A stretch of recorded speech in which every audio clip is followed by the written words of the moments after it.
saya Lydia Raja, saya dari 11 akuntansi. Di dalam video ini saya akan menjelaskan bagaimana cara penggunaan aplikasi Mayop secara mudah, singkat, dan jelas sesuai dengan modul Mayop yang saya punya. So, let's watch this video. Hai, sebelum kalian mengetahui cara langkah-langkah menggunakan aplikasi Mayop ini, kalian tahu nggak sih Mayop itu apa? Terus kalian tahu nggak sih kelebihan dan kekurangan Mayop itu apa? Selain manusia dia juga memiliki kekurangan. Kalau kalian mau tahu, kalian harus tonton ini sampai habis. Nah, sini akan jelaskan tentang pengertian Mayop. Kalian bisa baca di sini dan kalian bisa mendengarkan saya ngomong. Jadi Mayop itu adalah sebuah aplikasi akuntansi yang dibuat atau diperuntukkan untuk usaha menengah kecil atau UKM. Nah, aplikasi Mayop ini dikembangkan untuk pertama kalinya oleh Mayop Limited Australia. Namun karena dengan seiring perkembangan zaman, aplikasi Mayop ini dikembangkan oleh beberapa negara seperti contohnya Amerika Serikat, Kanada, dan Selandia Baru. Masuk ke dalam kelebihan Mayop. Kalian pasti tahu, sebuah aplikasi dibuat itu pasti akan memiliki kelebihan dan kekurangan. Nah, kelebihan Mayop itu yang pertama adalah seriously, dia friendly kayak aku. Maksudnya friendly di sini tuh dia itu bukan ramah ya, maksudnya mudah digunakan. Serius, ini mudah banget digunakan, apalagi dengan fitur-fitur Mayopnya itu yang udah jelas tulisannya, terus nggak ribet, terus ada modulnya juga memudahkan kita lagi dalam menggunakan aplikasi Mayop itu. Itu alasannya kenapa Mayop digunakan oleh banyak perusahaan. So, yang kedua, Mayop ini tingkat keamanannya cukup valid. Jadi, dan yang ketiga, aplikasi Mayop ini selain memiliki tingkat keamanan yang cukup valid, dia juga dapat menampilkan laporan keuangan dengan perbandingannya atau yang biasa kita sebut tuh komparasi. Nah, terus yang keempat, selain bisa menampilkan komparasi di dalam laporan keuangannya juga menampilkan sebuah grafik. Jadi memudahkan kita dalam melihat adanya kenaikan atau penurunan di dalam sebuah usaha kita. Itu kelebihannya. Mau tahu kekurangannya apa? Kita tonton selanjutnya. Kita kembali lagi ke dalam kelemahan Mayop. Selayaknya manusia, dia juga memiliki kekurangan. Kekurangan Mayop yang pertama adalah tidak ada Mayop dalam bentuk bahasa Indonesia. So, buat kalian yang ingin make Mayop, kalian harus belajar bahasa Inggris. Oke? Terus yang kedua, Mayop itu tidak memiliki fitur pelaporan perpajakan di Indonesia. Ya, jadi itu kekurangannya. Yang ketiga, Mayop itu hanya bisa digunakan oleh satu perusahaan saja, jadi tidak bisa pakai banyak-banyak. Nah, yang keempat, Mayop ini memiliki kekurangan yaitu tidak adanya fitur yang mendukung untuk multi gudang. Nah, so ini adalah kekurangan-kekurangan yang dimiliki Mayop. Nah, selanjutnya kita akan lanjut ke cara penggunaan Mayop. Nah, setelah kalian mengetahui apa itu Mayop, kelebihan dan kekurangannya, kalian harus mempraktekkan cara menggunakannya. So, sebelum kalian mempraktekannya, kalian harus pastikan kalian mempunyai komputer atau laptop. Dan yang kedua, kalian harus memiliki aplikasi Mayop. Nah, saya akan menjelaskan cara membuat file data baru. Nah, lihat videonya ya.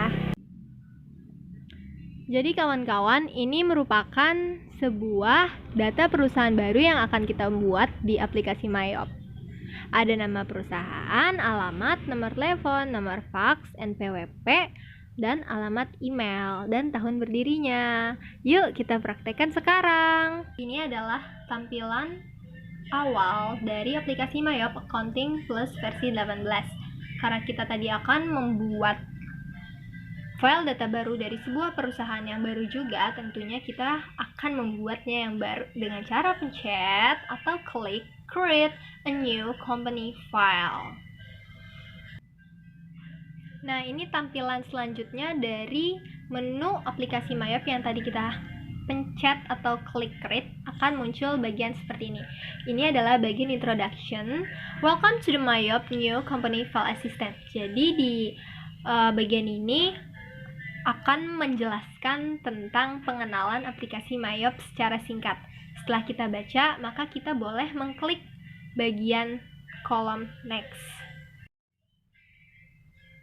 Nah, setelah kita next, maka kita akan masuk ke company information. Nah, di sini berisi tentang data-data yang harus kita isi. Sesuai dengan data yang tadi saya tunjukkan, dari PT Respati, kita harus mengisinya juga sesuai. Seperti contohnya, company name diisi dengan nama, yaitu PT Respati. ABN itu diisi sesuai dengan nomor yang tertera tadi. Address untuk alamatnya Jalan Laksamana, Adi Sucipto, Yogyakarta. Phone number jangan lupa diisi sesuai dengan yang tadi. Fax number untuk nomor fax jangan lupa diisi, dan email address untuk alamat emailnya harus sesuai ya. Lalu setelah semuanya terisi, maka kita klik next. Ini tampilan selanjutnya yang tadi kita next, maka kita akan masuk ke accounting information. Tell you about your accounting year. Ini merupakan bagian periode akuntansi yang paling penting yang harus kita isi, yang terdiri dari current financial year, tadi kita sesuaikan, yaitu 2006, last month of financial year, December, conversion month, January, number of accounting periods, 13 atau 13. Setelah sesuai, kita pencet next. Di semua data periode akuntansinya maka akan muncul seperti ini. Please confirm your accounting information. This information cannot be changed once the company file has been created. Jadi ini mau dijelaskan kalau kita udah membuat periode data akuntansi di awal tadi, jika kita mau merubahnya, ini adalah bentuk kata-katanya. Jadi misalnya udah kita buat, kita nggak bisa rubah lagi. Nah, tadi ada tulisannya tuh, information cannot be changed once the company file has been created. Jadi kita harus pastikan ini benar dan nggak salah. Setelah kita yakin dan percaya, maka kita harus mengklik next untuk kita berjalan ke selanjutnya. Keempat, yaitu account list. Build your account list. Select the option that most fits your needs. Kita harus memilih dari 3 option ini sesuai yang kita butuhkan. Kita akan pilih option yang ketiga, yaitu I would like to build my own account list once I begin using Myop accounting. Kita akan sesuaikan dengan perusahaan dagang kita, yaitu setelah itu kita pencet next. Ini tampilan selanjutnya, kita masuk ke company file. Create your company file. Tuh ada bagian kolom change yang ada tulisan click change if you would like to edit the name or location of your new accounting company file. Click the next button to create your company file. Jadi gunanya tombol change ini untuk mengatur atau mengganti nama file perusahaan kita sesuai keinginan kita. Agar kita memudahkan dalam menemukan file tersebut, kita harus membuat namanya itu sekreatif atau seunik mungkin sehingga kita akan mudah menemukannya. Nah, gunanya change ini juga selain memudahkan juga membuat kerja kita lebih cepat karena kita dapat membuat folder baru yang berisikan tentang data-data perusahaan Myop kita. Setelah itu, jika sudah, kita akan klik next. Tadi next dari company file, kita masuk ke conclusion yang ada tulisannya congratulations, thank you for becoming an Myop customer. Nah, kita di sini pilih setup assistant. Tapi command center juga boleh, terserah kalian. Nah, ini merupakan bentuk tampilan Myop setelah kita tadi membuat file data baru dari menu create tadi. Seperti ini. Sekarang kita tinggal bisa memasukkan setiap bukti-bukti transaksi ke dalam Myop untuk diproses atau diinput. Sekian dan terima kasih.